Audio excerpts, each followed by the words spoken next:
Okay, so this is the only key that came with the car. It's kind of bent, and I noticed it doesn't tend to work every single time. It kind of like, you gotta kind of tap it there, tap it there. So I bought one of these. I want to try this out. I have 3 Teslas, but I don't have one of these keys, so I'm gonna install in this one since this is such a favorite of mine.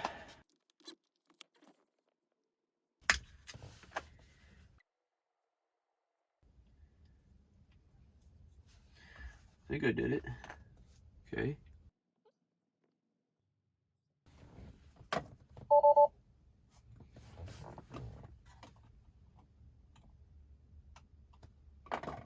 That's it. That's all it takes. Put the battery in and put this here, put the key right here, and that's cool. That is freaking awesome. Huh. Open up the front. Huh. Alright guys, that was way too easy, obviously. Like, share, subscribe. Take a look at that. Looks like a Cybertruck, huh? That's my build. Follow me.